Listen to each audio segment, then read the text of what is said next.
Vous préférez vous asseoir ou vous voulez vous arrêter? Les deux options sont bonnes. Faites ce que vous voulez alors. Merci. Merci le Président. J'ai dit les deux options sont bonnes. C'est-à-dire, je peux m'arrêter. C'est à vous de choisir l'option qui est la meilleure pour vous. Merci, Monsieur le Président. Garde, vous pouvez vous retirer. Garde, retirez-vous.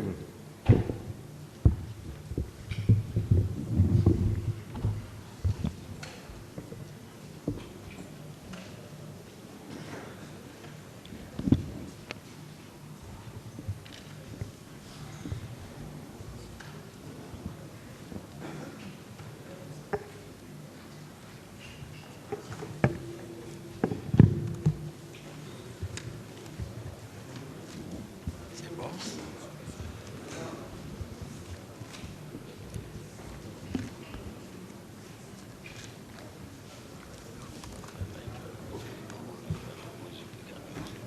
Monsieur Gakité, les faits pour lesquels vous comparaissez devant ce tribunal vous avez déjà été notifiés. Oui. Et à la question de savoir si vous les reconnaissez, vous avez dit que vous ne reconnaissez pas. Oui. Vous avez la parole pour donner votre version des faits au tribunal. Merci, Monsieur le Président. Honorables assesseurs, de m'avoir autorisé à prendre la parole pour exprimer ma part de vérité par rapport à cet événement malheureux qui est venu venir saluer l'histoire de notre pays. Mais avant tout, Monsieur le Président, honorable assesseur, je voudrais, avec votre permission, formuler une prière à l'intention de la mémoire des victimes que cet événement a entraîné. J'implore Dieu, le Maître suprême des juges, d'accueillir leur âme dans son paradis éternel. Et je formule également la même prière pour notre cher pays, afin qu'à travers ce procès, que les Guinéens puissent se pardonner, se réconcilier et que Dieu donne la paix à la Guinée. Je ne saurais terminer cette prière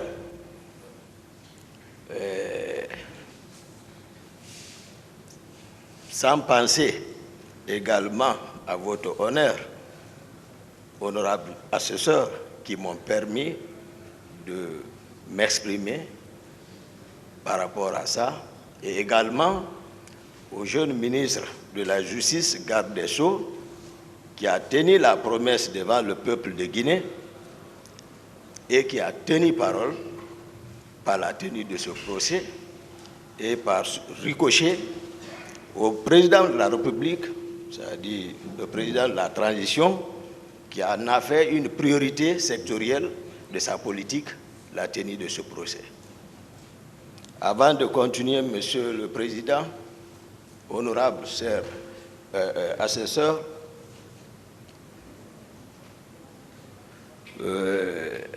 votre passage lors de la notification auprès de nous à la maison centrale,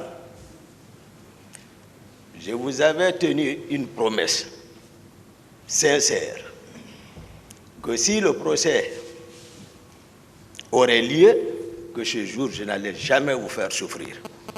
Et Dieu a fait que nous sommes présents dans ce cadre. Ce jour également, et cette promesse que je vous ai faite ne souffrira aucune ambiguïté pour le rayonnement de la vérité. Ce jour, j'ai voulu également évoquer mon état de santé. Vous m'avez également promis que tout allait être discuté ici, Mais déjà, je vous promets que cela n'entravera en aucun cas pour la poursuite des débats. Simplement, je le parle pour rassurer les avocats de la partie civile, parce qu'ils étaient inquiets, ils ont évoqué ici beaucoup de raisons par rapport à mon état de santé. Simplement, les rassurer et vous en parler afin que vous l'appréciez au moment opportun, voir comment je pourrais bénéficier d'un traitement adéquat. Mais je voulais leur dire que c'est une réalité de ce que je souffre. À l'époque, j'ai attiré l'attention du département et les autorités d'alors ont instruit le médecin-chef de l'hôpital Ignace Dine, Dr Awada, et qui, à son tour, a envoyé des chirurgiens pour venir m'évaluer. Ils sont venus dans ce cadre. Et à la suite de leur examen, ils ont conclu, voilà, de ce qu'ils ont constaté, ils ont recommandé à une intervention chirurgicale.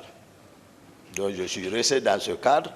Maintenant, à chaque fois, je demandais, j'introduisais une requête à référer à la première instance de Dixine. Bon, il était question tout dernièrement à ce que le dossier soit actualisé. Et par rapport à ça, le médecin-chef, cette fois-ci, de la maison centrale, s'est intéressé, il a actualisé le dossier et il a même fait le choix transmis. Donc, lors du procès à référé ici, à la cour d'appel ici, le dossier était déjà là-bas. L'actuel ministre de la Justice également, tout récemment, a instruit les services de la santé de la maison centrale afin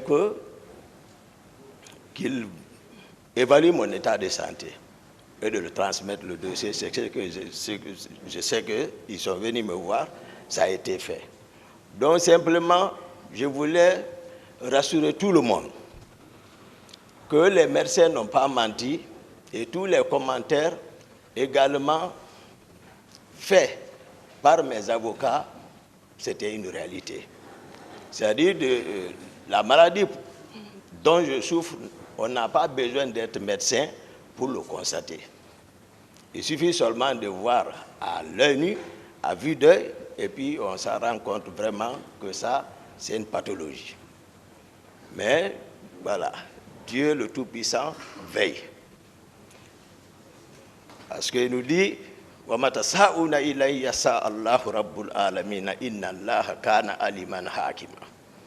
dit, ce n'est pas ce que vous voulez qui se fera.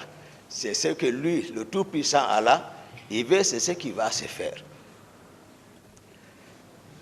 Monsieur le Président, honorable assesseur, j'ai suivi avec intérêt particulier et attention particulière l'ouverture des débats à date. Les débats étaient de haut niveau entre les différentes parties composantes de votre cours, dans le respect, avec des émotions parfois, mais tout caractérisé par votre sérénité, votre sagesse. J'ai aimé un avocat de la partie civile qui a caractérisé ce cadre qui nous abrite aujourd'hui à un amphithéâtre pour des personnes douées d'intelligence savent que ce que c'est qu'un amphithéâtre et savent que ce n'est pas un endroit où il faut venir jouer avec les gens, surtout sur un sujet aussi sensible.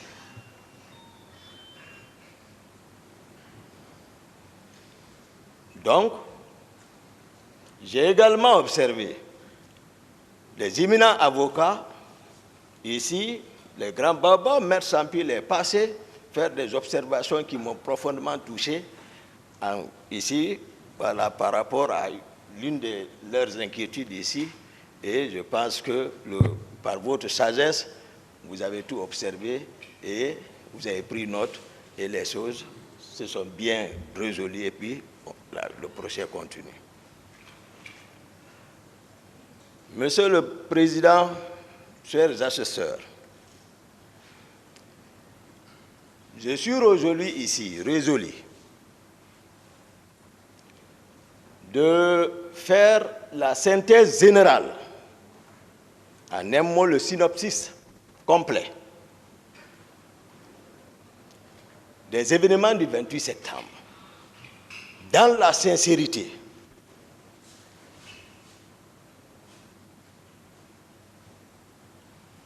Nous sommes tous militaires ici, nous qui sommes devant vous, votre cour. Mais j'ai observé mes causes accusées s'inscrivent dans la négation totale. Et dans l'armée, la négation est enseignée c'est-à-dire dans un contexte particulier. Lorsque le militaire se retrouve dans la main des ennemis, pour ne pas vendre tes amis,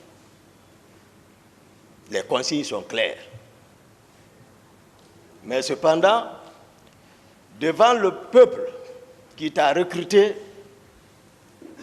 qui te nourrit, qui t'habille, qui te paye, ce qui est enseigné, c'est la loyauté envers ce peuple, la soumission à l'autorité de l'état civil. Ça, c'est aussi clair que ça.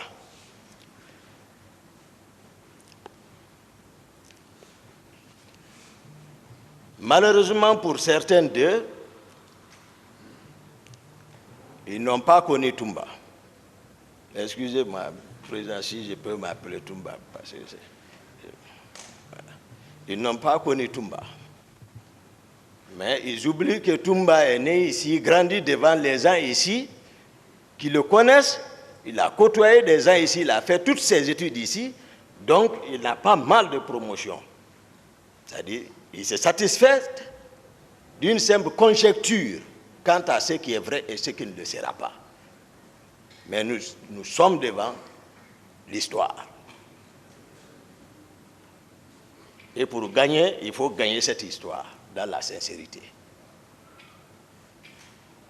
Pour permettre, j'ai vu mes amis qui veulent écrire, faire l'histoire comme un compte rendu à sens unique, Monsieur le Président, où tout le monde s'accorderait, c'est-à-dire à l'absence du témoin, tout le monde dira oui, oui, oui, oui, oui, oui. Écrire l'histoire à la gloire de leur cause sur les vaincus. Mais le maître suprême des juges dit que Toumba ne bouge pas.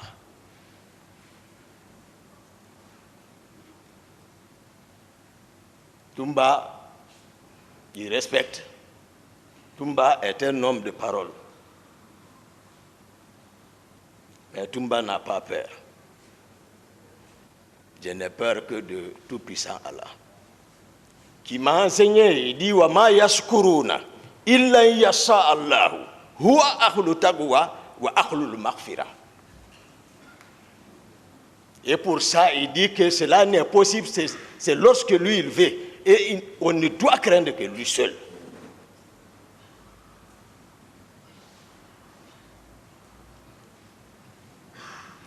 Monsieur le Président, honorables assesseurs,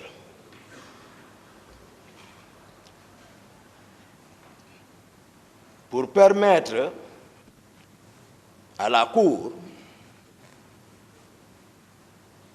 particulièrement la partie civile, en général le peuple de Guinée, d'avoir une visibilité nette qui ne souffre d'aucune ambiguïté.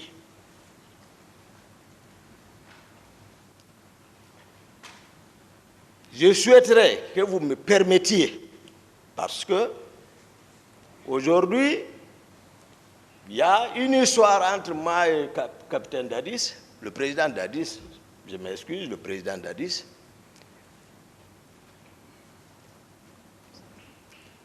à un moment donné, c'est une question de pouvoir. Dieu nous a amenés jusqu'à un certain niveau de responsabilité. Je pense que ce peuple a besoin de connaître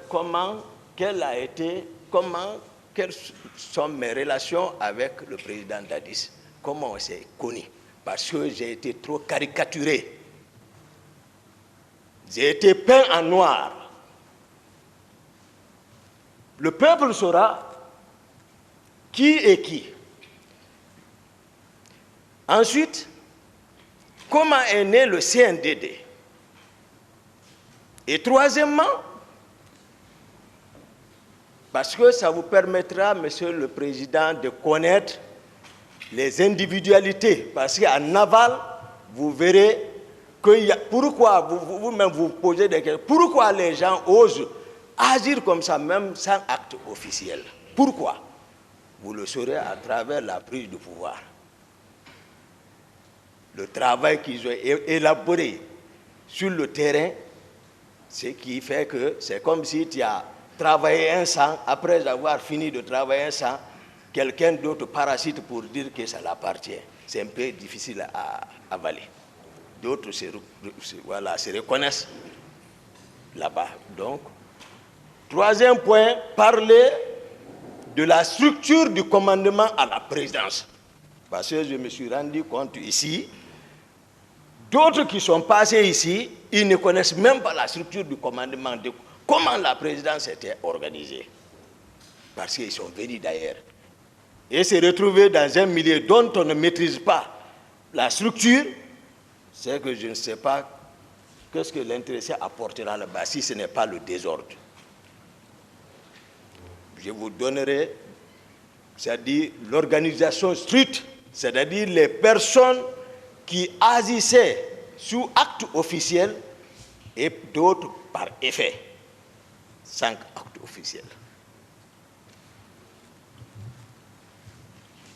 Après tout ça, j'irai sur le fameux recrutement dont les uns et les autres s'accusent. La situation de Kaléa. Comment ils ont été armés. Et pour venir sur le sujet principal, le 28 septembre. Et si, Monsieur le Président, par vos sagesses,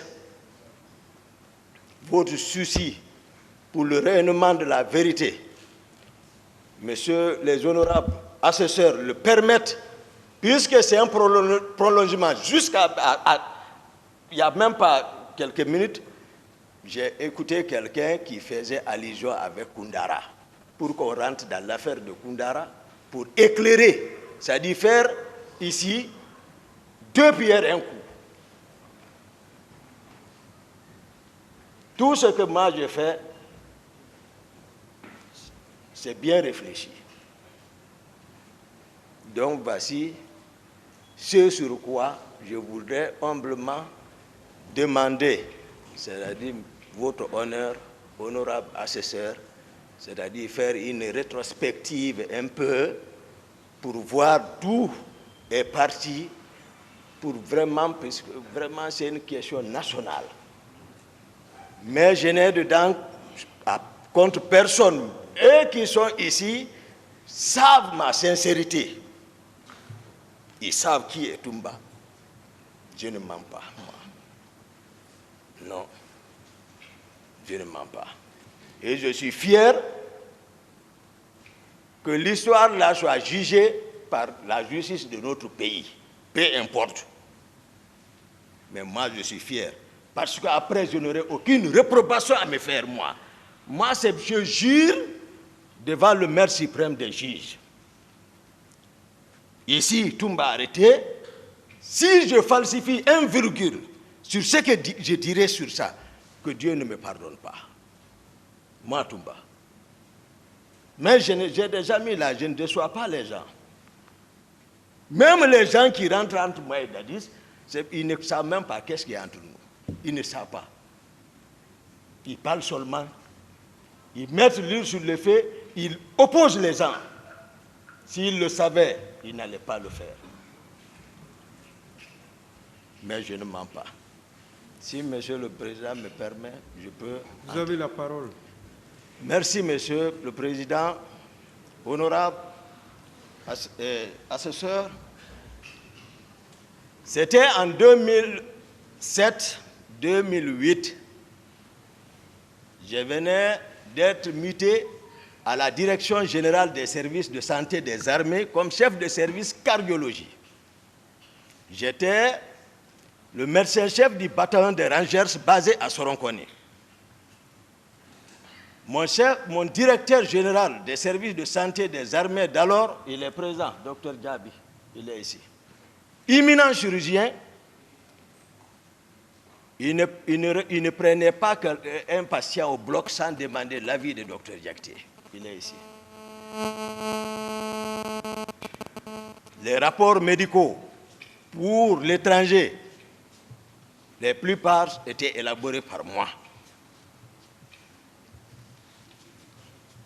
Mais ceux qui ne me connaissent pas racontent tout. À l'époque, je ne connaissais pas le président Dadis. Je n'avais jamais entendu parler de lui. Sincèrement, ici, l'occasion m'est permise de le dire devant lui. Je ne l'avais jamais connu. Il était, je crois, chef de section ou divisionnaire à l'intendance générale des forces armées guinéennes. Ces jours, s'il vous plaît, qu'est-ce qui se passe?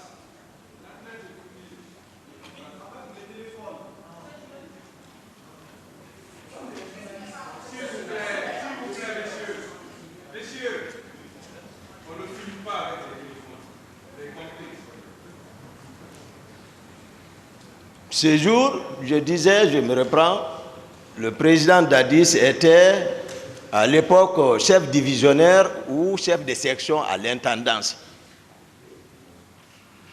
générale des forces armées. Je ne l'avais pas connu, je ne sais pas où il a entendu parler de Toumba, mais quand même il s'est déplacé pour venir me chercher dans mon service ce jour.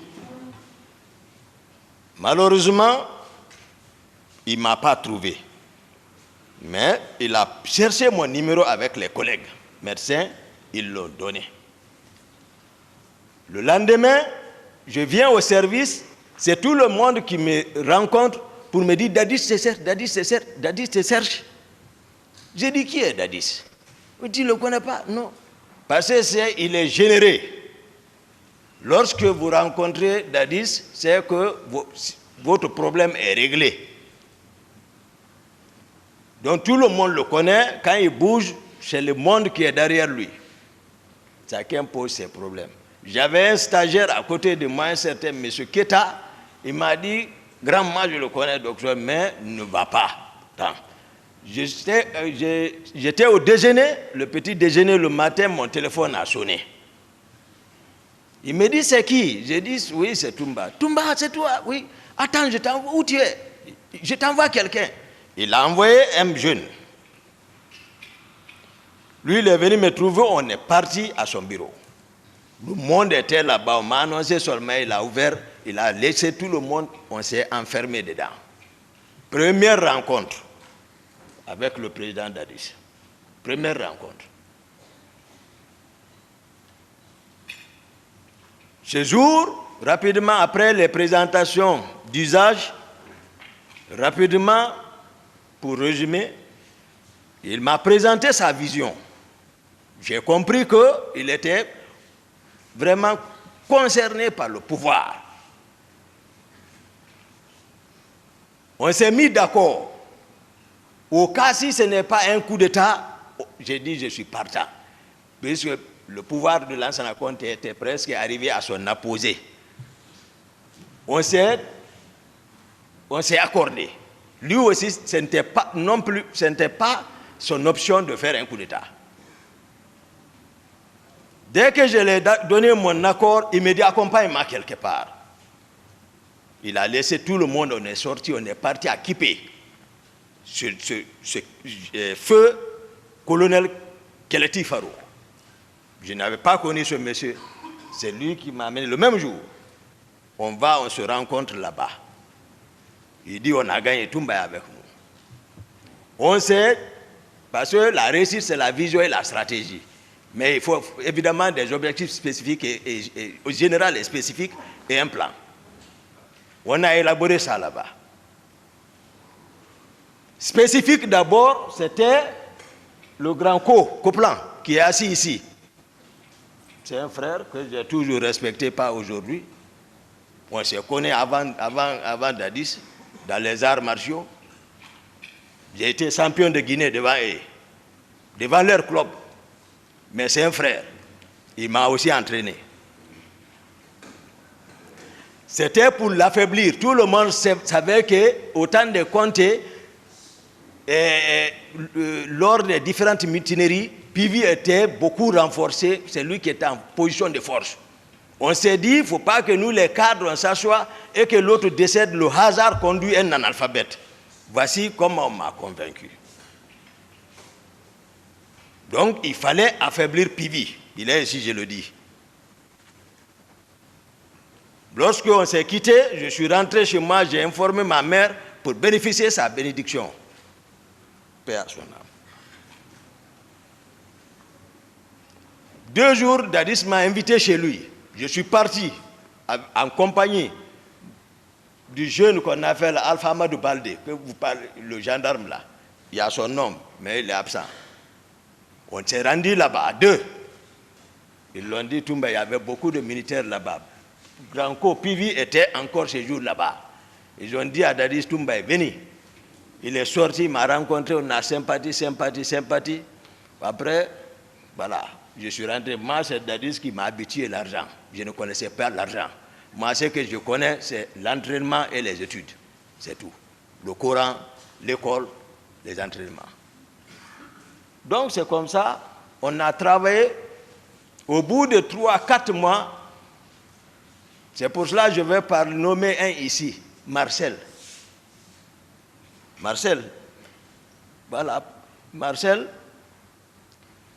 on était ensemble. Depuis ce moment, il a joué un grand rôle, parce que moi, je ne maîtrisais pas le camp. C'est lui qui travaillait au camp Al-Faya, donc c'est lui qui devait créer les rapports de force. Il a travaillé jusqu'à tel point qu'on l'a nommé le parrain des caporaux de Conakry. Marcel.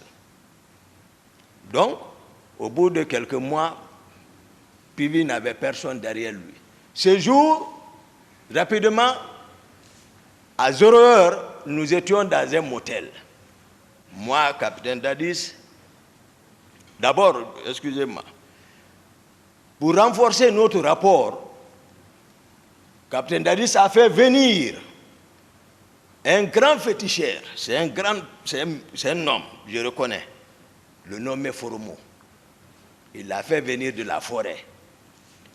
Pour qu'on vienne pacter. Au cas où, pour ne pas que, c'est-à-dire si Dieu nous donnait la force que quelqu'un arrive à trahir son prochain. Foromo est venu. On est parti là. Moi, je ne suis pas animiste.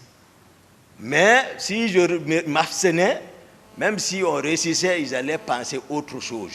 Moi, c'est le Coran que je connais. Mais le monsieur a été clair, Foromo. Il a préparé tout. On a géré là-dessus.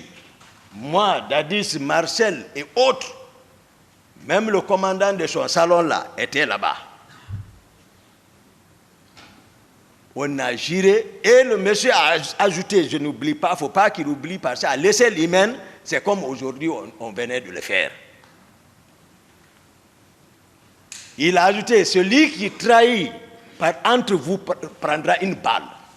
Le monsieur a été clair. Il dit, c'est vous qui savez si vous allez manger. Le président a été le premier à manger. Il dit, Toumba, j'ai mangé. On a tous mangé. Il y a ce pacte entre nous. Après ces jours maintenant, nous étions dans un motel dont je faisais carton de suite à Kipé, à 0 heure. À 0 heures, Dadis, c'est quelqu'un, il ne se repose pas. Il travaille à tout moment. S'il veut se reposer, il faut que son chauffeur le fasse marcher. Il ne mange pas.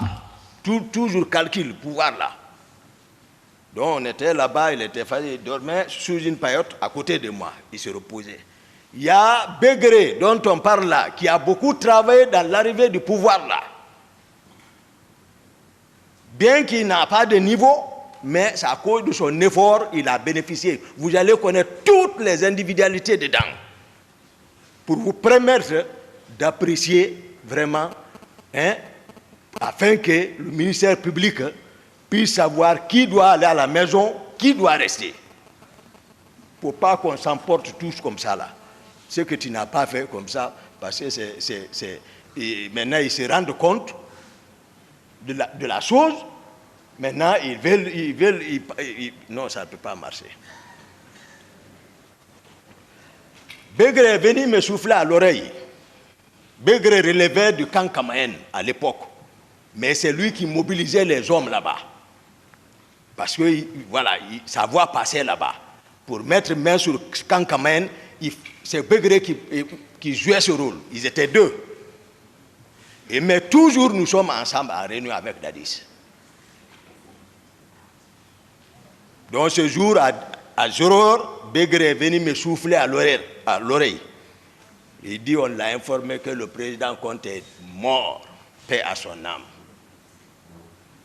Dès qu'il m'a dit, j'ai réveillé Dadis comme ça. J'ai dit, lève-toi. J'ai réveillé, j'ai dit, ah, on m'a informé que le président est mort. J'ai dit, Serge a confirmé. Il a appelé, j'ai fait le premier à l'informer. Parce que nous étions ensemble. Il a appelé. Ces relations, ils ont confirmé. Tout de suite, l'énergie lui est revenue, comme s'il ne dormait pas. Il me dit, Toumba, allons en ville.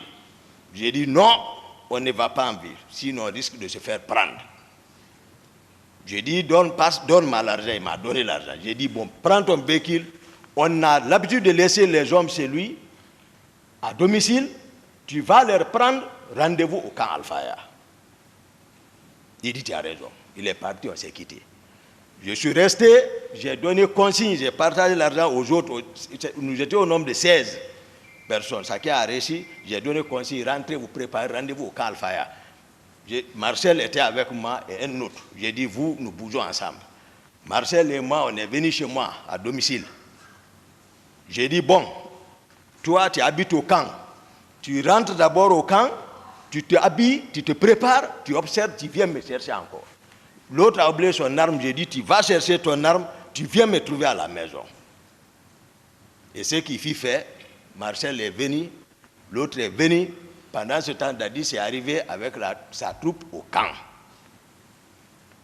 À ce niveau, je vais préciser. Le général Sekouba Konaté, tout le monde sait qu'il était le commandant du bataillon des troupes aéroportées, c'est-à-dire on appelle Bata. Il était très armé, très fort. Dans la capitale, il n'y avait pas un autre. Bien qu'étant d'accord avec Dadis, mais bien que Dadis soit, c'est-à-dire détaché comme service d'appui peut-être, ou autre chose, je peux appeler comme ça, mais il relevait toujours du commandement du général Sekouba Konaté. Bien que vers la fin du règne du fait général Conté, Dadis fut nommé par décret comme directeur général des hydrocarbures des forces armées guinéennes. Mais c'est un béret rouge. Donc, de facto, il relève du général Sekouba Konaté. Donc, c'est des rivaux. Et le général Konaté avait la force encore. Ces hommes aussi étaient pour lui, pour qu'il prenne le pouvoir. Donc, Dadis est arrivé au camp. Le général Konaté est basé là-bas. On m'appelait partout. Et moi aussi, je suis arrivé. Pendant ce temps, le général Toto a pris le camp. Il a pris le bataillon char, il a pris l'artillerie, il a pris le bataillon. Parce que le commandant de camp à l'époque était Fotedi. Il était avant le commandant de l'artillerie. le commandant aussi adjoint du camp était le colonel David. Et il a pu avoir tout ça, il a pris le pouvoir. Dieu dit devant tous les officiers, tout le monde, vous allez voir d'où est parti, c'est-à-dire les griefs de certains contre Toumba. Toumba n'est pas aussi comme ça, Toumba est réfléchi. Quand je suis venu, ils étaient au bataillon, tous les officiers. Tous les officiers, ils étaient au bataillon dans la salle de réunion. Le pouvoir est pris par général Toto. Le voici. Dadis est assis. Konaté est assis. Tous les officiers sont assis. Mon frère, le colonel Tchegboro, assurait le secrétariat.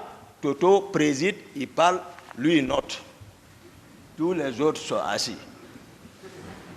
C'était fini. Mais moi, j'ai promis Dadis. Je l'ai promis, c'est-à-dire, et puis on a pacté, c'est-à-dire, il m'a vraiment rassuré. Voilà, et puis je l'aime.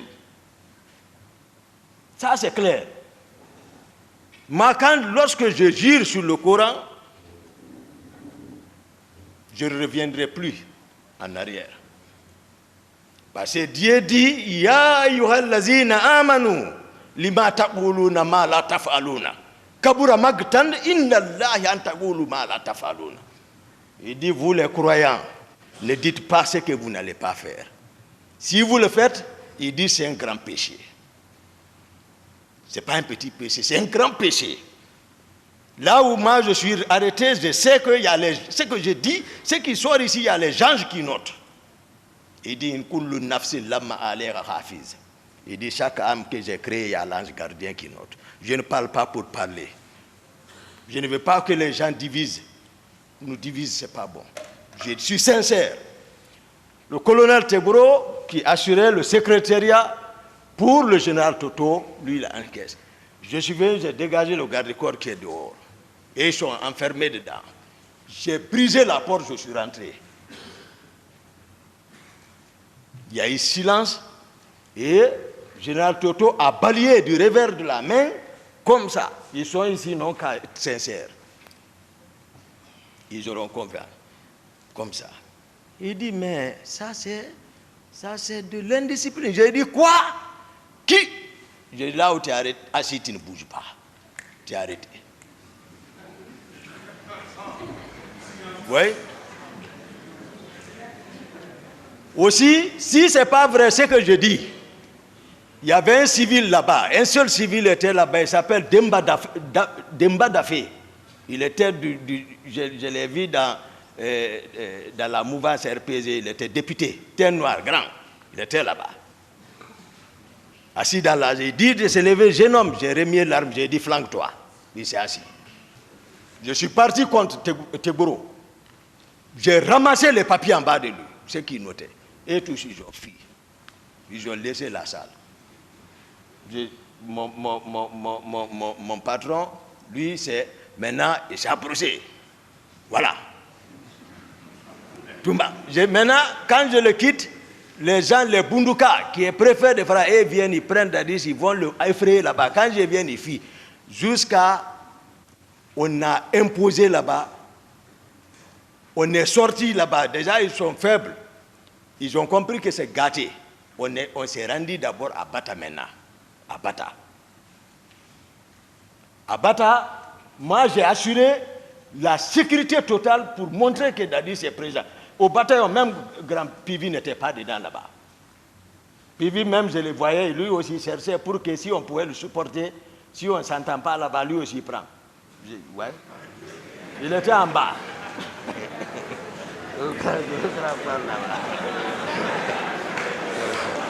Silence. C'est la vérité. Continuez, s'il vous plaît. Merci, honorable.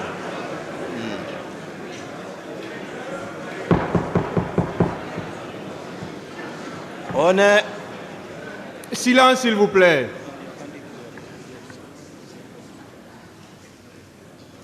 On est arrivé à Bata. Maintenant, quand Dadis s'assoit, moi je suis arrêté derrière. Je suis arrêté derrière comme ça. Maintenant, les Totos, ils n'ont pas obéi d'abord. Tchegboro, lui, vient, je ne sais pas par comment encore, je le vois passer pour venir parler dans l'oreille de Dadis. Là aussi, je le ramasse là-bas, je le prends, je le fais passer devant, je dis, depuis quand tu peux te comporter comme ça envers un président? Passe ici. Donc, Tchegboro ne me connaît pas, donc il y a ces griefs, voilà, il y a ça entre nous. Après, Granco est là, parce qu'il fallait démembrer totalement Toto pour montrer que Dadis est président. Il était question d'arrêter le commandant du bataillon des chars. Granco est parti, il n'a pas pu. La nuit, il est là, c'est mon grand, il connaît. Il est parti, il n'a pas pu rentrer. Il est revenu dire que non, je suis parti, j'ai pris le commandant, je l'ai envoyé à notre position. Le commandant du camp Al-Faya, faut te dire, je suis parti le prendre. Toto a compris, il faut rejoindre. Il est venu rejoindre. Après, je me suis assis maintenant, avant maintenant de officialiser entre nous, moi, capitaine Dadis, Granco et général Konaté, on s'est assis à 4. On dit maintenant, qui doit prendre le pouvoir? Le président Dadis dit, ouais, Toumba. Il dit, Toumba, ouais, qu'est-ce que tu dis? J'ai dit, bon, vous deux, toi, général Konaté et toi, vous êtes, voilà, nos grands. Donc, mais je pense que tu m'avais fait savoir que Konaté t'avait promis qu'au cas si c'était comme ça, il allait te céder. Granco a dit oui. Donc, on est devenu 2 contre Konaté et le capitaine est devenu président. Voici comment le CND est devenu. Ça, j'explique pour le peuple de Guinée, pour que les gens arrêtent d'extrapoler, ouais, c'est comme ça. Hein? Voilà, tout ça, autour de ça, qui comprennent que les gens ont mouillé le maillot pour arriver.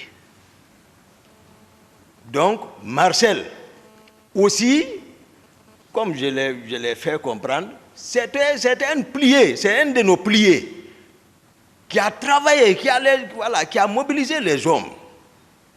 Donc, on est venu, donc la prise de pouvoir est finie. Je vais maintenant rentrer dans la structure du commandement à la présidence. Ça aussi, il n'y a pas d'ambiguïté.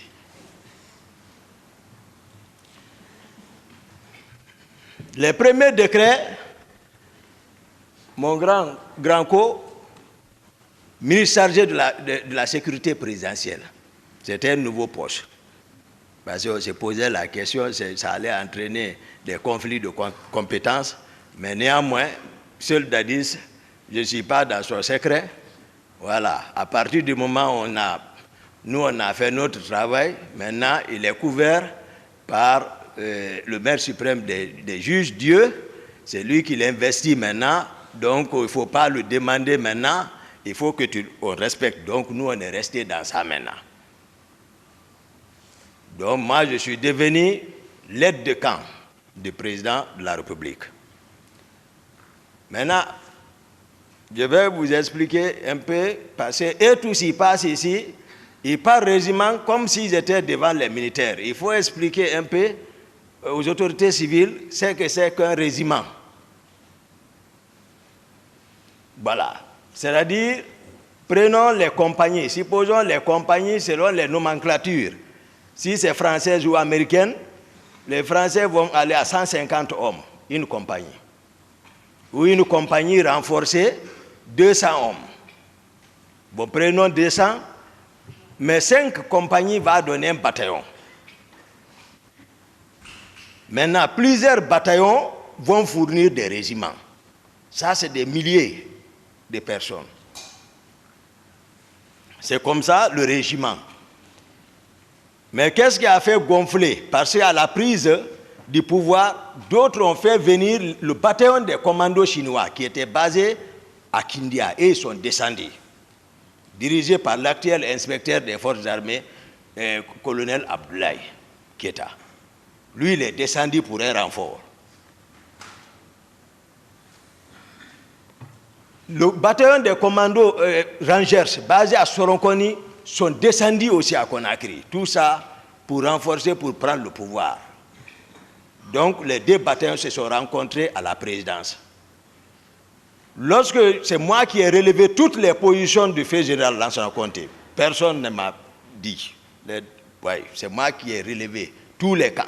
J'ai dit à toute la troupe, j'ai dit rejoignez la présidence, les anciens, allez-y à Bata. Donc la présidence c'est comme ça. Parce qu'on ne peut pas prendre le pouvoir. L'ancien de garde de Conté, eux aussi, ils sont en ville, ils sont en train de manœuvrer. Ils ont même arrêté leur commandant, le colonel Fodeba, qui est à Etidjan. Et déjà, ils les ont arrêtés par leurs propres hommes, les envoyés au PM3. C'est Matumba qui est descendu la nuit. Oui, ok. Je suis passé par la corniche pour venir au PM3, sortir ceci là-bas, envoyer au camp Alpha, pour affaiblir encore ceci là. C'est moi qui ai fait ça. Donc, il faut que les gens sachent, ceux qui parlent aujourd'hui, où ils étaient avant le pouvoir là. Donc moi, ils m'ont vu avec Dadis, il sait, et ne savent pas que moi je ne mens pas. Et moi je ne suis pas quelqu'un qui cherche à se substituer de quelque chose. Non. Tout ce que je fais, je mets la conscience devant et puis la force derrière. J'ai 5e dan. Oui. Et formé, je suis ranger, formé par les Américains. Et je suis médecin encore. Donc, il ne faut pas que, voilà, mais, voilà, quand on te donne à des personnes qui ne te connaissent pas, ils vont te peindre en noir. C'est tout. J'ai fait 7 ans de service au service de cardiologie de l'hôpital Ignachdine. 7 ans. Je suis là-bas, comme médecin interne. C'est là-bas que j'ai travaillé sur ma thèse de mémoire. Demandez les professeurs qui sont là-bas, qui m'ont encadré. Là-bas, ce n'est pas la force, ce n'est pas la pagaille. C'est la vraie discipline. Parce que tu ne peux pas gérer le service. Le matin, tu as le rapport à faire devant le staff, devant les étudiants, et que tu montres la force. Non, c'est le raisonnement scientifique. J'ai été encadré là-bas. Qu'ils fassent attention. Donc, la structure du commandement a été donnée comme ça. Je parlais au niveau des rapports de force qui se trouvaient à la présidence, les différentes, pour que vous ayez un aperçu général sur la présidence. Parce que les gens parlent comme ça, les gens parlent un aperçu général sur la présidence. Il y avait, à part des gardes de comté, les commandos chinois, les rangers, il y avait d'autres unités encore qui avaient trouvé refuge à la présidence. Vous allez comprendre pourquoi l'idée qui a poussé, par exemple, l'idée qui a animé à procéder à un recrutement. Parce que cette hétérogénéité à la présidence, le pouvoir n'était pas encore acquis par Dadis, il sait. Sauf qu'il ne m'a pas associé à la stratégie. C'est ça le problème.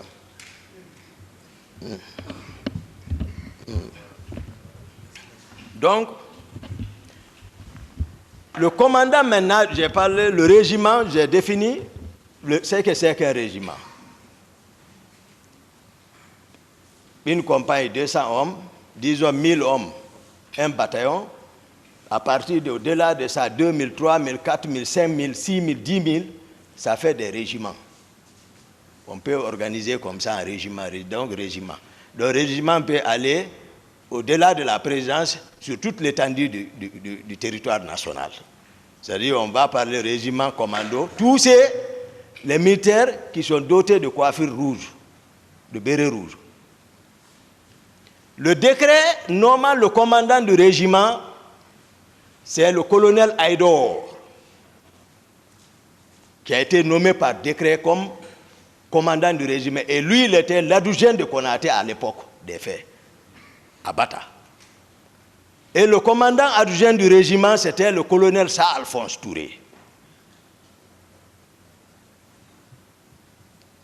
Le commandant d'opération à la présidence, c'est Makambo, capitaine Makambo. Toutes les opérations, c'est lui. Donc, le premier trimestre, s'il faut, tout allait bien. Le premier trimestre, il est passé à trop de pagaille, mais voilà, on gérait tout, allait bien entre moi et Dadis, tout. Mais après ça, lui et le général Konaté, on était dans son bureau, ils ont crié sur moi, ils m'ont instruit d'arrêter le commandant du régiment et son adjoint. Voilà.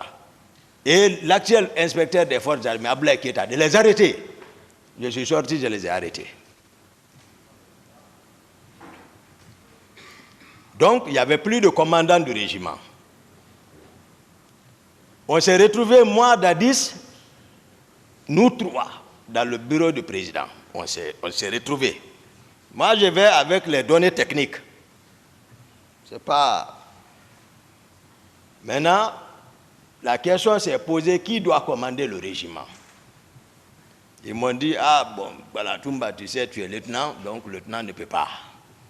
Donc, Dadis prend directement la parole, il dit, à partir de l'instant, il est le commandant du régiment, devant le général Konaté.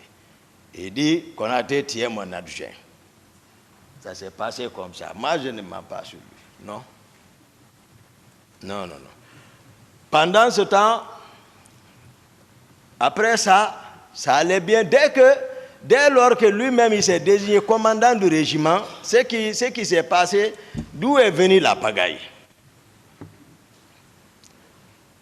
Je voudrais que vraiment là-bas, à ce niveau, que chacun vraiment analyse très bien sa manière.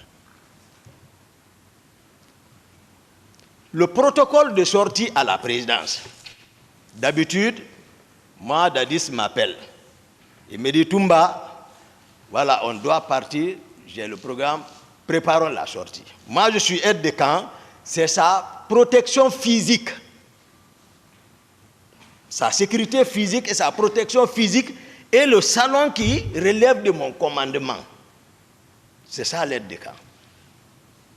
Et ce salon-là aussi, je le sollicite à partir du commandant du régiment pour me fournir ces éléments. Au début, lorsqu'on n'avait pas compris le fonctionnement, le commandant du régiment Aïdor et son adjoint m'ont trimballé devant l'état-major adjoint, les maths, pour venir discuter, c'est-à-dire de l'organisation. C'est là-bas qu'ils m'ont fait comprendre tout, j'ai dit d'accord. Donc, moi j'ai le contrôle du salon. C'est-à-dire il y a un commandant de salon. C'est tout, lui, il s'occupe du planning. Maintenant, et la protection physique du président, ça me préoccupe, moi. Et pour la protection dans le salon, le commandant du salon viendra, il dira combien d'hommes il avait à cet effet, peut-être pas, en tout cas pas plus d'une section. Section, peut-être on va prendre 32 hommes. Pas plus de ça. Mais par exemple, bon, Marcel ne peut pas, par exemple, dire qu'il relevait du salon. Non. Marcel ne peut pas non plus dire qu'il était garde-corps. Il n'a pas encore un acte officiel. Mais en amont, vous comprendrez qu'il avait un pouvoir. Il pouvait avoir un pouvoir. Marcel agissait par conviction. C'est un jeune que j'ai aimé, tout le monde connaît. Mais sauf que, voilà, le pouvoir l'a un peu changé. Parce que Marcel, même un ministre assis avec Dadis, même un ministre en face de Dadis, Marcel peut venir crier sur le ministre. Ah oui? Il avait sa troupe. Ça, c'est spécial. Il n'était pas d'accord. Nous sommes tous dans la même enceinte, mais il n'est pas fréquent, c'est Dadis, d'accord. Je suis d'accord, tout ça. Hein, c'est par nécessité. Il joue son rôle. C'est-à-dire, lui, il a son propre calcul. Il sait. Le pouvoir, c'est-à-dire, il protège le pouvoir à sa manière. C'est ce qu'on est. Parce qu'on vient de loin. Donc, moi, c'est moi qui ai, pour dire que j'aime Marcel, c'est moi qui ai gradé Marcel sous-lieutenant. Parce que, au moment où on cherchait le pouvoir, il avait bénéficié d'une bourse pour aller en Union soviétique. Et comme il était utile pour nous, il est important pour moi et le président Dadis, moi et le président Dadis, on s'est assis, on a analysé la situation, on dit Marcel, renonce à la bourse là. Tu ne peux pas nous quitter à l'air là. Ce n'est pas possible, le moment est proche. Si tu vas, on est foutu. Ses amis, jusqu'au jour du départ de ses amis à l'aéroport, Marcel est avec nous. On le dissuadait et il n'est pas parti. Et voilà qu'on prend le pouvoir. Il était caporal. Mais moi, sachant ça, ses amis ont grade lieutenant en plein rassemblement, sans demander l'avis du président. J'ai appelé les gens, j'ai dit envoyez ma grade lieutenant. J'ai dit mettez ici. Ils ont mis. J'ai dit allez. Grand Co, Pivi. Quand j'ai dit Grand Co, c'est Grand Coplan, Pivi. Quand il a rencontré Marcel avec grade là, il dit enlève. Marcel a enlevé, il est parti s'asseoir chez nous en train de pleurer. Quelqu'un est venu me dire que Marcel est assis chez lui, il est en train de pleurer. J'ai pris mon véhicule, je suis parti le chercher. J'ai dit, quand j'ai dit, je t'ai dit, le Pivi dit d'enlever. J'ai dit, porte. Il a porté. J'ai dit, prends ton véhicule, il a pris. J'ai dit, allons. On est venu, on est rentré sur le président. On est parti dans la chambre, le président était là-bas. Je n'ai pas posé le sujet. On dit, on est venu juste pour voir, voilà, si tout va bien, ouais. Après ça, j'ai dit, bon, nous, on part. Après 2 pas, j'ai dit, excellent, j'ai dit, dis à les Pivi de faire attention. Il dit quoi, Boutoumba? J'ai dit à Marcel de porter le lieutenant, il dit d'enlever. Le président dit, oh, ils sont qui? Ils sont qui? J'ai dit, d'accord. On est sorti. J'ai dit, alors c'est la défense Sekouba. On est parti, c'est Sekouba. Et là aussi, ça a été confirmé. Il a porté le lieutenant. Ça, c'est très important. La gestion du régiment, le général Sekouba Konaté, il n'est pas ici, il n'a rien à voir dans ça, monsieur le président, honorable assesseur. Le groupe du général Sekouba Konaté, avec lequel on a pris le pouvoir à Bata, lui, il était toujours avec le groupe là. Lui, il est en défensive, il ne se mêle pas du régiment. Non, lui, il est avec ses hommes. Même chez lui, dans le quartier, tout le monde connaît, il a pris des maisons pour eux là-bas. Parce qu'il sait, il y a quelque chose, en tout cas, qui ne va pas. Non seulement ces hommes étaient contre pourquoi il n'a pas pris le pouvoir, et Dadis connaît ça, donc chacun, rien n'était sûr. Au sein du régiment encore, il n'y avait pas de contrôle total sur les hommes. Donc, qu'est-ce qui s'est passé? Qu'est-ce qui a amené maintenant le désordre? Le colonel Tcheboro qui est ici, moi c'est un frère, moi je n'aime pas, quand je vois les gens parler autrement, vraiment sans dire la vérité, ça dit non. Mais à tout moment, on peut mourir quand même, qu'on soit ici ou ailleurs, on est entre frères. Il faut dire la vérité. Le colonel Tcheboro, d'abord, le nombre de personnes qui disent rien ne vérifie. Parce que moi j'entends, je n'ai pas vu, mais je sais, c'est les personnes que je vois derrière lui. Il y a près d'un bataillon. D'autres sont à Symphonia, d'autres sont à la présidence. C'est quand il a besoin, il fait la rotation. Mais ils sont tous coiffés en béret rouge, des gendarmes. En béret rouge.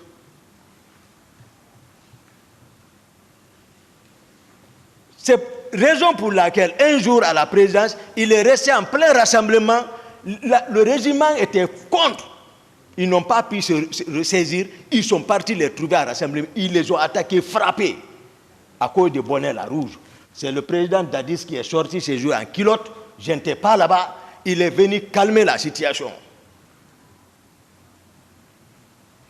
Le soir, on s'est rencontrés. J'ai dit les rumeurs que moi, j'apprends ici. Ce n'est pas bon parce que le comportement de Tegboro, ce n'est pas bien.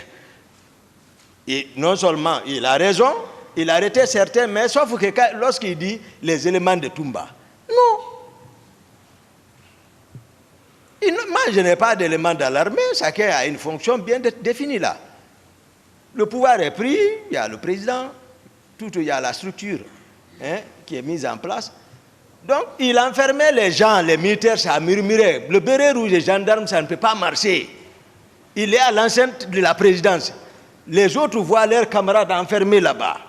Et les gendarmes portent béret rouge. J'ai dit au président, j'ai dit non, il faut que Tegboro bouge ici.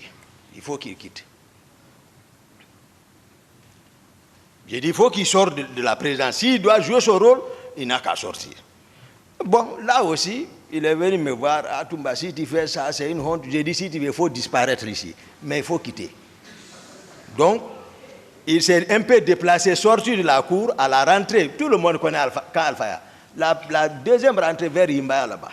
Dès que tu rentres, l'étage qui est là, il est parti là. Même si tu hèles quelqu'un à côté, à la prière, il peut entendre. Donc, il est parti là-bas. Ça aussi, il n'est pas content de moi. Mais sauf que qu'est-ce qui a gâté le pouvoir là? Tegboro a réussi et le président Dadis s'est laissé encore faire. Parce que c'est comme ça, je vais dire. Tegboro s'est infiltré jusqu'à maintenant, il s'est collé à Dadis.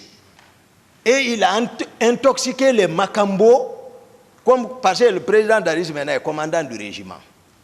Il les a intoxiqués comme quoi, et ils peuvent devenir commandants de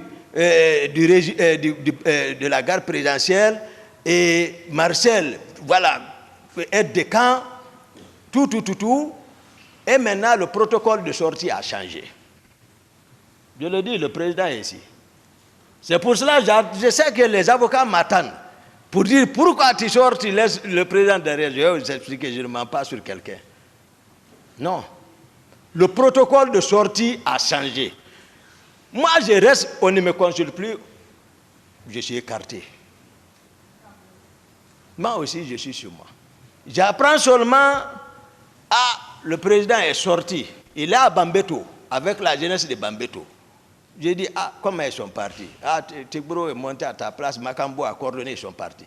Je prends mon véhicule de commandement, je viens le rejoindre sur la place, je m'arrête, je m'annonce, ce jour encore, Tegboro est arrêté à ma place. Je m'arrête, je m'annonce, je le regarde.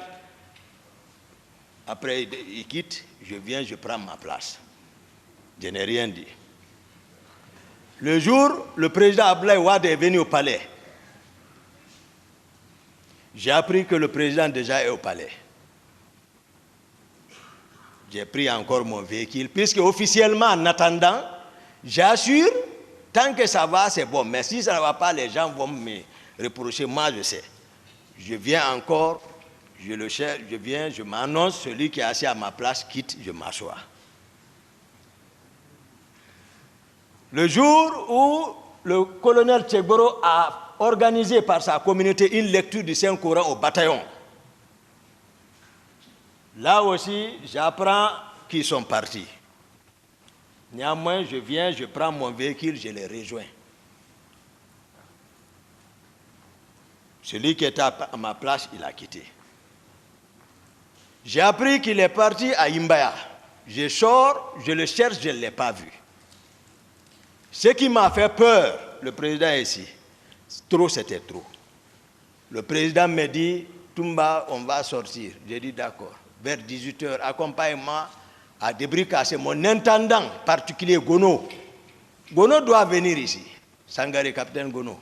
C'est pas bien. Moi, je ne connais pas ce juge, c'est Débrica. Je le dis ici, parce que moi, je ne me reproche de rien. Moi, la faute, ce n'est pas de mon côté. Envers le président, il connaît. Non. Parce que je suis avec lui, même ma garde. la clé de ma porte, mon bureau, ma maison se trouve avec un de ses frères, Cécé Haba. Je savais que Cécé m'enquêtait, mais moi, pour montrer ma loyauté, je lui ai donné tout ça. Mes téléphones sont avec Cécé Haba. Mais je sais, Cécé, c'est quelqu'un qui est sincère. Certainement, il l'a toujours dit au président que Toumba est honnête. Et le président Dadis n'a pas besoin même de me faire espionner parce qu'on vient de loin. Donc, les gardes de mon salon sont assurés par Jeannot Destin. C'est un de leurs. Lui, ils l'ont tué. C'est-à-dire, je ne t'aide à rien, dans la sincérité totale. Maintenant, on sort, on va à Ségono Sangaré. On arrive vers 18h. On rentre Ségono Sangaré. Je vois des gens, le président ne va pas me dire le contraire. Je vois des gens, des centaines d'hommes habillés en cori, flèches, en machette. J'étais surpris. J'ai dit, il y a des gens comme ça, c'est Gono. Néanmoins, je me ressaisis, je m'assois. Je prends place. Qu'est-ce que le président fait? 18h30, 40, 50. Lui et les gens, là, ils sortent par une porte. Je ne sais pas où ils sont partis. Je reste là-bas, entre-temps, je me souviens. Attends, il faut voir où est le président. Je cherche, je ne le vois pas. Je cherche la cour, je ne le vois pas. Je sors, je ne vois pas. Je cherche partout, je ne le vois pas. Et je me retourne, je viens encore m'asseoir. Depuis qu'ils sont partis, ils ne sont revenus qu'à 5h du matin. Vous voyez? Dès qu'ils sont venus, j'ai dit au président, j'ai dit, non, ce que vous me faites, non, ce que vous me faites, je ne suis pas content. C'est-à-dire, je le dis, on est tous des frères, moi. Il ne faut pas que les gens pensent que Toumba, non. Vous comprendrez encore Koundara. J'ai dit, je ne suis pas content. Ils ont envoyé le tour pour qu'on déjeune. J'ai dit, moi, je ne déjeune pas. J'ai dit, ce que vous m'avez fait, je ne suis pas content. Vous disparaissez avec des inconnus. En cas de cas, où est la confiance comme ça? Donc, toujours, il y avait le fossé. Le protocole de sortie, Tchegoro vient seulement, Magambo organise, allez, ils sont partis. Toumba n'est plus contrôlé et n'est plus considéré. J'ai dit, d'accord. Général Konaté aussi, lui aussi, il a part. Il n'est pas associé rien à tout ça là. En toute sincérité. Même Marcel, je l'ai dit, même à la maison centrale tout récemment, demandez Cécé. C'est qui presse à la mosquée là-bas. Depuis qu'il est là, c'est lui qui presse. Je l'ai appelé. J'ai dit, Marcel, viens. Cécé, viens. Ils sont venus, on s'est assis à 3. J'ai dit, vous savez à quoi? Non. J'ai dit, on vient de loin. Et j'ai dit, rappelez-vous, on a géré ensemble. Mais vous êtes en train toujours de continuer à pécher. Vous ne réfléchissez pas, vous avez tout fait. Vous ne comprenez pas, mais voici, vous êtes en train de pécher. Ces jours, c'est pas comme ça, c'est pas comme ça, c'est pas comme ça. Il dit, c'est vrai. J'ai dit, alors, ça c'est un problème national. Assumez. Dis la vérité aux gens. Il dit, c'est peut témoigner. Marcel dit, il dit, ce que vous dites, c'est vrai, mais il dit, mon commandant, ça là, je ne peux pas. Il dit, il a ajouté, même si c'est un char de combat qu'on envoie, je ne serais pas surpris. C'est pas moi, même confrontation, moi, je donne la vraie version des faits, parce que vous ne le connaissez pas. Voilà. Quand il dit, voilà, vous ne le connaissez pas. Il dit, même si c'est un char de combat, il ne va pas reconnaître. J'ai dit à Cécé, devant lui, j'ai dit, cesse de le recevoir à l'église maintenant. J'ai dit, il n'a pas la foi. Cécé lui-même le dit, on a pressé, on s'est repenti. C'est la fin, ça va finir. Il dit, non. J'ai dit, bon, moi, vous allez me pardonner pour que je parle la vérité, je dise la vérité.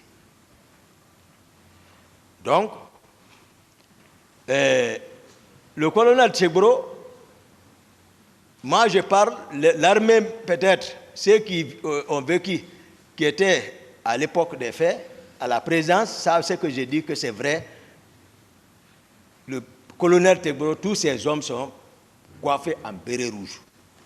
Tous, il n'a qu'à arrêter béret noir, béret blanc, c'est pas clair, c'est des contre-vérités. C'est pas vrai. Donc tout ce qu'il dit, par exemple, il n'est pas d'accord avec Toumba, tout, comme ça que tout le monde. Non. Même à Novotel, on est arrivé là-bas à l'imprévu. Rien n'a été prévu comme sécurité là-bas. Le président prend l'initiative qu'il y a des hommes d'affaires qui devaient rencontrer là-bas. Allons-y là-bas. Alors, on va là-bas à l'imprévu, c'est un hôtel. Des embuscades sont possibles. On est en train de monter. Tchegbro quitte par là, il vient rentrer entre moi et Dadis. Je n'ai même pas dit, je l'ai ramassé, je l'ai pris. Il a crié, Excellence, il est en haut ici. Parce que c'est pas. Moi, Dadis même se tourne, il dit Toumba ya quoi? Dadis dit Toumba ya quoi? J'ai dit, je n'ai pas répondu Dadis, je l'ai jeté. J'ai dit, allons-y. On est monté là où on prend l'ascenseur. Le président Dadis m'a pris, on est parti dans le coin. Il me dit, bon, Toumba, tu sais, Tchegbro parle bien de toi. J'ai dit, c'est Tchegbro qui parle aujourd'hui bien de moi. Mais lui, il est qui? Moi qui dois parler bien de lui. Et c'est d'où nous venons. Donc j'ai compris que ça ne va pas. Donc, je veux encore que vraiment l'honorable, votre honneur, monsieur le président, honorable assesseur, ça dit que vous prenez accès par rapport à la question du protocole de sortie à la présidence n'était pas respecté. Plusieurs fois, ça c'est clair. Tout le monde le sait quand je parle encore. Donc, et encore, le colonel Tchegbro, ces hommes sont coiffés de bérets rouges. C'est connu de tous les militaires. Non. Moi, je ne connais pas le mensonge. Excusez-moi, les contre-vérités. Donc, je vais attaquer l'autre point par rapport au recrutement. Je vous ai fait savoir que j'ai trouvé des hommes en flèche et en armes blanches. Le président peut confirmer, je sais, c'est un homme de foi, il peut le dire. Armé en flèche et en machette, des centaines de Ségono Sangaré.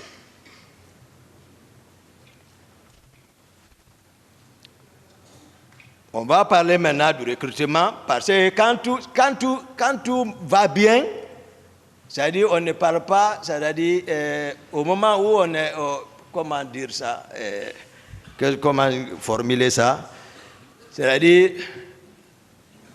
quand tout était bien là, lorsque tout était rose, c'est-à-dire on ne passait pas par la voie normale, c'est-à-dire voilà, on empruntait le raccourci. Maintenant, c'est lorsque c'est gâté, on commence à maintenant sortir les structures normales pour dire qu'il y a défense, il y a état-major. Non. Même Marcel, même état-major n'ose pas parler devant lui. Ah, ça avant tout. Donc le recrutement n'a pas, je ne dis pas moi à ma connaissance, le recrutement n'a pas suivi, c'est-à-dire les critères normaux d'un recrutement.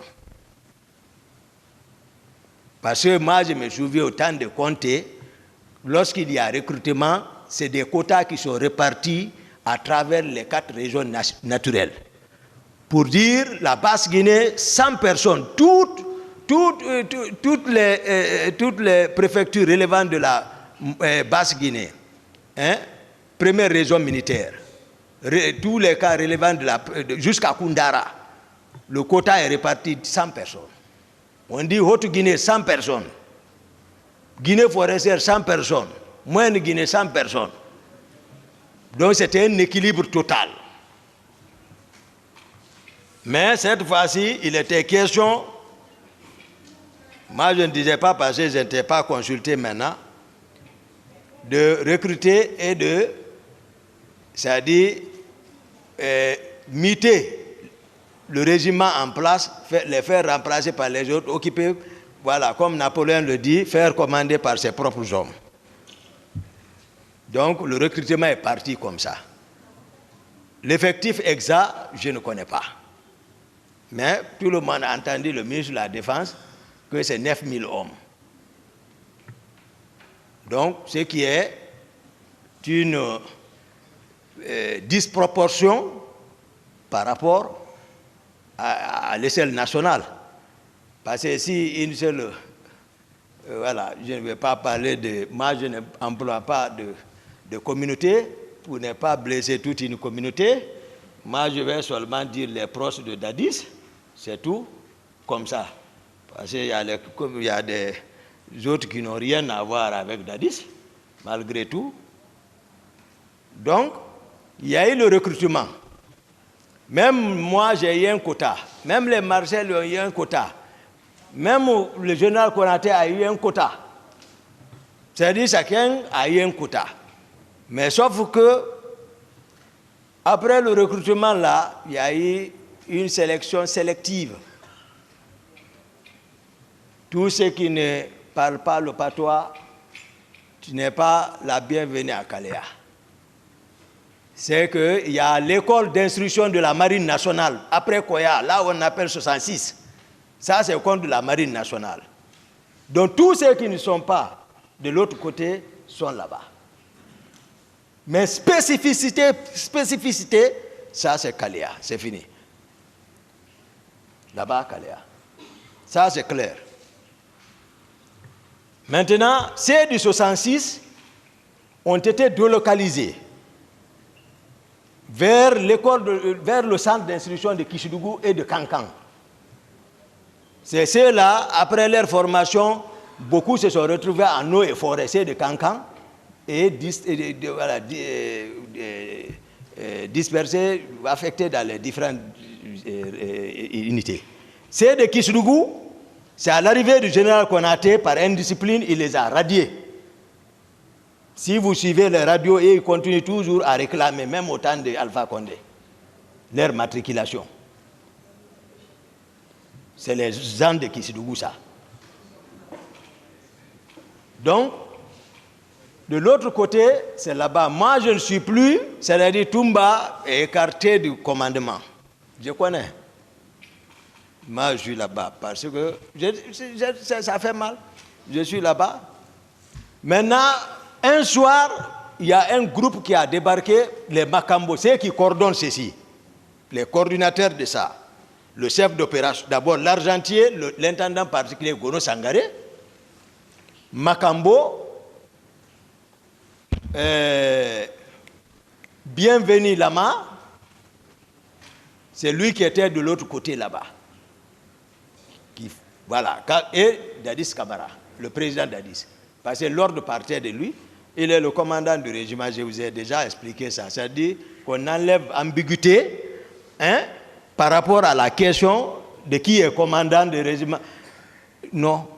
Il ne faut pas que, c'est ce que j'ai dit, le colonel Tchegboro, ils sont à la présidence, ils ne connaissent pas la structure de la présidence. Par manque de volonté, Toumba est commandant de la garde présidentielle. Il y a quelle garde présidentielle? Ce n'était pas structuré comme ça. Toumba était aide de camp, mais même le salon est absorbé. C'est-à-dire que depuis le président a dit qu'il est commandant du régiment, le salon est absorbé par ses proches. Parce que le commandant du salon, lui, il était avec nous à l'arrivée du pouvoir. C'est pour cela qu'on l'a donné là-bas. Begré, on l'a donné là-bas parce qu'il a lutté aussi. Mais c'est un cruel. Begré, c'est un criel. Même moi, il ne m'écoutait plus. Parce que je l'ai fait l'observation une fois, je pensais qu'il pouvait se rappeler que c'est nous qui étions venus ensemble. Mais quand il vient à la présence, il ne passe pas chez moi, il laisse Dadis directement. Après, là-bas, il replie. J'ai fait l'observation, j'ai dit, mais à quoi Begré est en train de jouer? Pourquoi il n'arrive pas chez moi? Malgré qu'on a manœuvré ensemble. Il dit aux gens que je veux l'enlever. Donc, Begré aussi, il pouvait manœuvrer sans attendre l'ordre de quelqu'un. Non, non, non. Marcel, on n'en parle pas. Marcel, toujours, en ce moment, chaque fois que j'ai un petit cas, il vient. Parce que pour voir Marcel, il faut l'audience. Ouais. Il est au-dessus de moi. Voici, moi, j'occupe le premier, il est ici. Ce n'est pas compliqué. Il occupe le deuxième. Même bâtiment. Mais quand mon ami là vient, il le fait attendre. Après, quand il le reçoit, il dit, ah, toi et ton grand, vous serez honnis. Vous serez honnis. C'est ce que lui ne me dit pas. Marcel ne me dit pas. Mais, lorsque le jeune revient, il me dit, ah, mon commandant, ce qu'il dit là, vraiment, ça fait longtemps qu'il est là-bas, je ne le vois même pas. Il me reçoit, il dit qu'on sera honnis. J'ai dit, d'accord. Un jour, on rentrait de la ville, moi et Dadis, dans un convoi, on est venu, la population nous a accompagnés jusqu'à l'intérieur, à l'enceinte. Arrivé, le véhicule de prison a garé, mon véhicule le suivait, Marcel est sorti devant mon véhicule pour intimer mon chauffeur de garer là-bas. J'ai dit à mon chauffeur, marche sur lui. Mais heureusement, la population était venue l'envoyer, sans se rendre compte, ils l'ont dégagé. À la rentrée de le président, il voulait me saluer, j'ai dit, tu me salues, je cache ton bras. On a fait près de 2 semaines sans se parler, je ne sais pas comment ils ont informé le président, ils m'ont appelé, ce jour il fallait voir encore ce qu'on racontait au président. Ils sont assis dans son bureau, en train de dire, voilà, Toumba se rebelle, il se rebelle, je le parle, il se rebelle maintenant, tu vois, monsieur le président, tu l'appelles, il ne prend même pas, il est dans quelque chose. Jusqu'à Marcel, je ne sais pas si c'est... Oui, c'est Marcel lui-même qui est venu ce jour me réveiller. Il a trouvé, je dormais profondément encore. Il m'a réveillé. Quand je me suis réveillé, il dit, hé mon commandant, il dit, pardon, ne fais pas la toilette, allons-y. Quand on est venu, les gens sont assis. Dadis même, quand le président m'a vu, il dit, mais non, Toumba, même en le voyant, il dormait. J'ai dit, mais voilà, vous m'avez appelé, mais si je vois l'appel, je vais prendre. Je ne vais pas refuser, je vais dormir parce que c'est le moment pour bien veiller. Donc, après, ils ont évoqué le mécontentement entre moi et Dadis. J'ai dit, non, oui, c'est vrai, il s'est mal comporté, bon, mais ça va. Mais ça n'allait pas. Makambo, ne connaissant pas la structure de la présidence, il vient, je suis arrêté, Dadis est arrêté, il dit, il n'a pas qu'à, j'ai dit, Dadis, Toumba est aide de camp, il est commandant de la garde présidentielle. Non, il n'a qu'à rester aide de camp, lui il va devenir commandant de la garde présidentielle. Je suis arrêté, Dadis est arrêté, il est arrêté. Dadis dit non. Parce que lui ne connaît pas. Pour eux, je suis commandant de la garde. Moi, c'est lorsque Dadis, le président m'instruit pour quelque chose, mais je m'apprête. Mais lorsqu'on prenait le pouvoir, où était Makambo? Il n'était même pas président même. Il était à Mania. Et quand il est venu le lendemain, le soir, il s'est mal comporté. Marcel même a voulu le tuer. C'est moi qui ai arrêté ça. Parce que je vous apprends, pour la quête du pouvoir, pour contrer la force du général Konaté, nous, on était démunis, on n'avait aucune force. C'est moi qui manœuvrais. J'étais obligé de trouver les moyens de déplacement. Pour ça, je suis descendu sur le président Silla Patronat. Là où il se trouve, il m'écoute. Moi, je suis direct. C'est moi, il connaît, c'est moi qui étais parti là-bas. Parce que pour moi, il y a trop de véhicules là-bas. Et quand je suis venu, c'était dans la discipline parce que j'ai désarmé ces hommes. On n'a rien touché, tout. J'ai dit, où est le président? C'est là, il faut qu'il sorte. Moi, j'ai besoin de véhicules. Il s'est caché, il a manœuvré ses relations. Ils ont envoyé l'actuel inspecteur général des forces armées, Aboulaye Keita, commandant Faré. Lui, il est descendu avec les 12-7. J'étais avec les CC.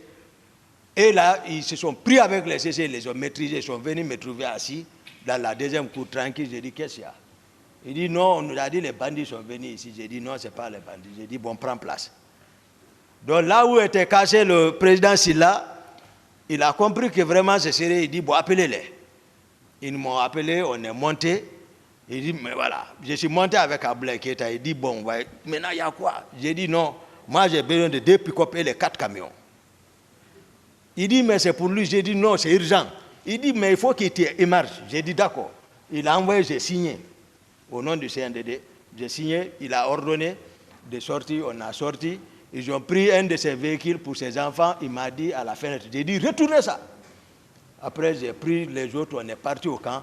J'ai laissé les 4 camions avec Aboulaye. J'ai pris les 2 pick-up. J'ai donné la pick-up à Marcel. C'est la pick-up là que Makambo a retiré avec le chauffeur de Marcel. Marcel est sorti à chercher Makambo pour le tuer. Là où on l'a trouvé, si nul n'était moi, il allait le descendre. J'ai calmé ça. Donc, il ne faut pas qu'on joue avec les gens. Donc, le recrutement qui a été fait, c'est comme ça, ces de kilomètres 66 ont été déployés à partir des choses, comment dirais-je, Kisdougou et de Kankan.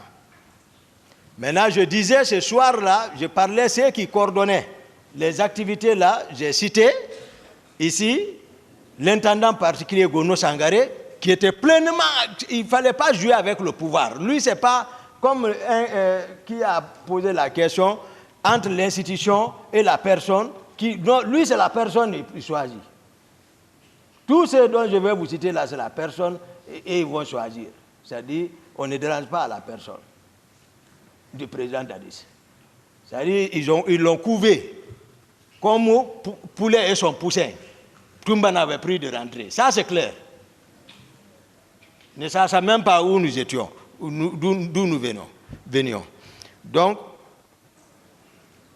Makambo, Gono Sangaré, Théodore, c'est un gendarme. Théodore. Voilà. C'est eux qui coordonnaient ça.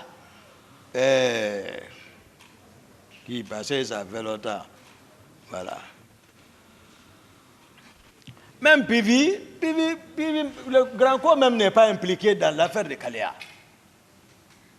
Même Marcel. L'affaire de Kaléa est spécifique. Les personnes dont je vous cite là, c'est son thé. Et le président Dadis lui-même. Parce que, souvenez-vous, depuis au départ, je disais que moi j'avais appris lors d'une mutinerie, Granco, Coplan Pivi avait intimidé devant les gens capitaine Dadis, donc il avait peur. Voilà, de Pivi. Malgré ils sont voilà, de l'autre côté, mais c'est voilà, Pivi n'a qu'à réfléchir, il va comprendre ce que je dis. Mais lui, c'est la force seulement, il est poussé par la force, c'est tout. Donc, sinon, je ne l'ai pas vu impliqué trop dans Kaléa là. Marcel non plus, je ne crois pas. Mais c'était spécifique, le président en connaît. C'est un jour, je rentre à la présidence, je vois un groupe débarquer déjà, logé déjà. Ils savent que moi je suis hostile à la pagaille, à l'insecte de la présidence. Je viens voir des nouveaux visages. J'ai dit, mais quels sont ces gens-là? Les Makambo, les Gono, et autres, me disent, non, c'est le président qui a dit de les envoyer. J'ai dit, ah bon? Ok. Moi, je laisse. Un autre groupe, c'est Makambo. Moi, je ne suis pas consulté. Moi, je ne suis pas consulté. À la présidence maintenant, c'est-à-dire que voilà, il a commencé à enraciner. Sans enraciner. Voilà. Sans enraciner ou enraciner. Voilà. Donc, excellent, honorable. Donc, ils ont envoyé. Le président Dadis, c'est-à-dire, il n'a qu'à se rappeler. Un jour, il a appelé à 2 h du matin le commandant de kilomètre 36 de s'apprêter à recevoir un groupe. Je n'étais pas informé, il ne m'a pas informé, mais automatiquement, le commandant m'a appelé pour me dire « Ah, mon commandant, le président vient de m'appeler, je viens de le décrocher. Il me dit de m'apprêter, il y a un groupe qui doit venir là-bas. » J'ai dit donc, il ne m'en a pas parlé, donc tu ne m'as pas non plus parlé. On est resté dans le jeu là. Un jour, le président et le colonel Tchegoro m'ont appelé dans sa chambre pour me dire il y a un bâtiment là-bas, il va falloir que, c'était occupé par le régiment, mais il va falloir que je les aide à vider parce qu'ils doivent prolonger son domicile là. J'ai dit il n'y a pas de problème, j'ai entendu, mais moi je suis le jeu parce que moi aussi je suis en défensive, j'essaie. Konaté en défensive.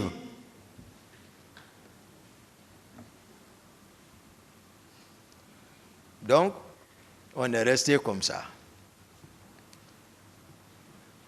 Quelques jours encore, tous les proches de Dadis, ils passaient en équipage dans les véhicules neufs, pick-up neufs, blancs, pick-up blanches. Tout le monde, vip, vap, ils sont maintenant en équipage. C'est-à-dire, je ne sais pas pourquoi on ne m'associe pas pour dire, voilà, tout ça. Je ne sais pas, mais il faut écarter normalement. Je suis devenu étranger.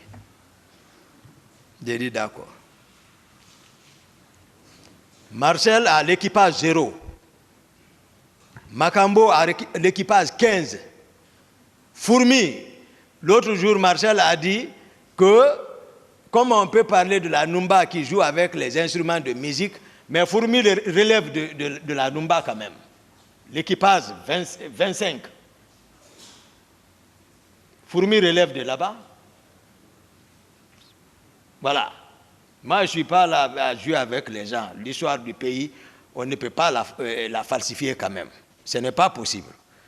Dans 90% de l'histoire de la Guinée, voilà, ont été falsifiés. Mais cette fois-ci, voilà, moi, ils n'ont qu'à bien réfléchir. Hein. Malgré tout ce qui s'est passé, c'est Dieu qui m'a protégé. Hein. Et quand le moment opportun est arrivé, il m'a fait revenir. Hein. Parce que Dieu dit Aman khazallazi huwa jundun lakum yansurukum min duni rahman innil kafirina ila fi ghururi. Il dit montrez-moi une force dont vous disposez lorsque vous vous retrouvez dans une difficulté qui pourra vous sortir si ce n'est pas sa miséricorde. Il dit seule sa miséricorde pourra te sortir dans ça. Donc c'est lui qui me sauve dans ma sincérité. Parce que je jure toujours ça. Je dis, Dieu, c'est toi qui connais l'inconnaissable. Si ce que lui est en train de me faire, il a raison, ou s'il n'a pas raison, protège-moi. Moi, c'est ça. Entre moi, quand je suis avec quelqu'un, c'est le péché que j'évite. Ça seulement, le péché. Non, non, non. Le Coran est dans ma tête. C'est pas ça, je l'interprète. Donc, le groupe là, ils ont réparti les groupes dirigés par le président Dadis. Si vous cherchez le commandant du régiment, ce que j'ai dit à toi, ou même il peut le dire, je ne doute pas, il va le dire. Il est ce nom. Il ne faut pas que Dieu te hisse jusqu'à un certain niveau de ton espérance, au sommet de ton espérance, et puis, où tout le monde cherche, où tu as commandé, même ceux qui sont en train de nous juger, c'est lui qui les commandait. Dieu l'a donné le pays. Ouais. Moi, je ne suis... Tous ceux qui l'ont conseillé, même si on devait conseiller le président Dadis, c'était de venir de dire, c'est moi, le président Dadis. Voilà, c'est moi qui vous commandais. Voilà, c'est moi le responsable, commandant en chef des forces armées guinéennes. Voilà. Président de la transition, président de la République, c'est moi. Donc ce qui s'est passé, c'est moi. Je demande pardon au peuple de Guinée. Et voilà. Une fois encore pardon, et puis c'est ça. C'est ça un homme. Tu ne peux pas venir t'arrêter encore, discuter avec tes petits. Non. Non, ce n'est pas un garçon ça. Il va chercher quoi maintenant? Il a peur de quoi? C'est comme ça on le conseille. Cherche les raisons. Je vais donner un raisonnement scientifique à tout, peut-être chacun de nous a dû peut-être étudier ça. Mendeleïev,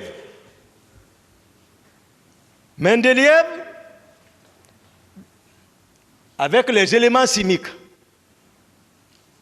dans l'étude électronique des éléments chimiques, puisque lorsqu'il prend un élément en entier, il ne peut pas le faire, il prélève une toute petite partie qu'il nomma atome. Et c'est cet atome qu'il soumet à l'étude électronique, mais il a constaté que l'atome est formé d'un noyau central. Autour de ce noyau, des couches électroniques sur lesquelles gravitent les électrons. Et que la saturation de ces couches électroniques est obtenue à partir de la formule 2n carré, n étant le nombre de couches. Donc, n égale à la première couche, n égale à 1, 1 au carré, 1 fois 2, 2. Donc, sa saturation, c'est 2 électrons. Mais Mendeleïev nous a fait savoir que le noyau est formé de protons et de neutrons, donc de charges positives. Les élèves de 10e, 12e m'écoutent, ils savent que c'est ça. Le noyau est chargé positivement. Honorable, le jour où vous m'avez attaqué pour dire qu'est-ce que vous appelez noyau, mais j'ai dit que c'était par rapport au pouvoir, lors de votre passage. C'est ce que je voulais ce jour faire savoir, mais voilà. Donc, à l'échelle d'organisation sociale, à notre niveau, vous comprendrez que le CNDD était formé du président de la République et des vice-présidents. Cercle restreint, plus proche du noyau. À quoi chercher à dire au président Dadis que ta charge était négative? Par contre, tout le monde sait que les électrons qui tournent autour du noyau ont une charge négative. Les électrons sont chargés négativement, mais le noyau est positif. Donc le président a une charge connaissance totale et positive. J'ai dit à l'entame que l'avocat de la partie civile qui a comparé ici à un amphithéâtre, j'ai dit vraiment pour les deux d'intelligence le savent. Ici, je ne jouerai pas pour vous. Moi, je dirai la vérité à la satisfaction de la Cour, à la satisfaction des victimes.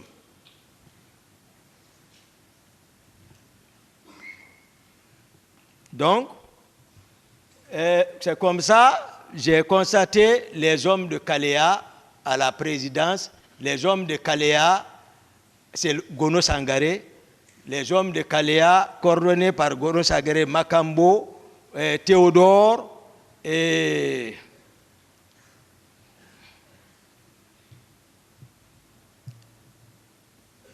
Bienvenue Lama.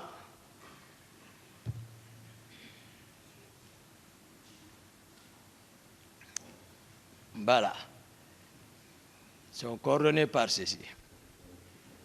Maintenant, leur armement, comment ils ont été armés? Marcel a parlé d'armement ici, mais il n'a qu'à être cohérent quand même. Ce n'est pas vrai ce qu'il dit, c'est une contre-vérité. Je vais expliquer. Il y a témoin encore pour ça. Moi, tout ce que je dis, le témoin n'est même pas, vous pouvez l'appeler. Ce jour, j'étais chez moi encore, dans ma chambre. Souvent, quand les grands événements là arrivent, je me trouve dans ma chambre. Sauf que le président Dadis, encore cette fois-ci, sans consultation, a envoyé ses proches au magasin d'armement pour aller se procurer avec un camion d'armes, un camion. Moi, je ne savais pas du tout. Mais puisque le général Konaté est le ministre de la Défense, certainement, c'est après j'ai compris ça. Le général Konaté envoie son aide de camp, le colonel Jo, tout récemment qui était le commandant du camp de Kamayen là-bas, au temps d'Alpha là, colonel Jo, c'est lui qui commandait là-bas. Il dit, va voir Toumba, allez-y ensemble au magasin d'armement voir qu'est-ce qui se passe là-bas. Ce que je dis, si c'est pas, même si c'est virgule, si le colonel Jo vient ici, ne me croyez pas du tout ce que je raconte là. Le colonel Jo est venu me trouver dans la chambre. Il dit, mon commandant de la part du général, il dit qu'on n'a qu'à aller au magasin d'armement, voir ce qui se passe. J'ai dit, ah, moi je suis fatigué, il faut chercher la garnison, allez-y.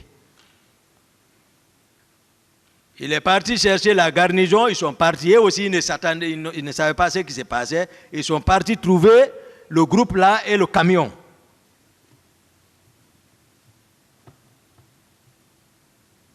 Ils se sont disputés là-bas, je n'étais pas là-bas. Sauf que ils sont revenus cette fois-ci chez moi avec le camion et eux-mêmes, ils sont venus. Ils sont montés vers chez moi.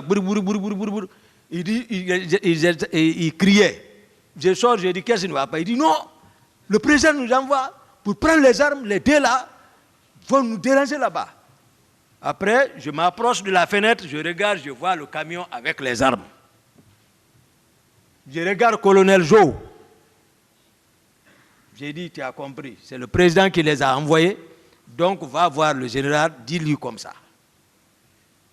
Voici comment ça s'est passé. Le colonel Jo est là, appelez-le.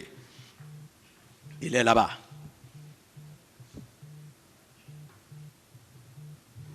Donc, par rapport aux individualités, comme je le disais, Marcel, je l'ai aimé, je l'ai approché, parce que moi, je suis sincère, moi, je ne connais pas, ça veut dire autre considération. Mais sauf qu'il n'avait pas de fonction. Marcel ne peut pas, mais vous l'avez demandé ici. Il dit effectivement, ils l'ont attaqué parce qu'il fuit toujours. Il dit que, ouais, après, il peut donner lui aussi le commandement à la présidence, Makambo peut donner le commandement. Il dit d'autres aussi, etc. Mais par contre, il n'était pas comme garde-corps là-bas, il ne relevait pas du salon. Parce que même le commandant du salon ne l'ose pas. Lui, il va venir parce qu'il a un témoignage à faire, le commandant du salon. Parce que le 28 septembre, ce qui s'est passé, son témoignage est capital. Il s'appelle Mohamed Condé, capitaine Mohamed Condé. Actuellement, il relève du bataillon spécial de Koundara, la région de Koundara, vers là-bas, là, vers Gawa et autres. Il est vers là-bas. Mohamed Condé, c'est lui qui était le commandant du salon.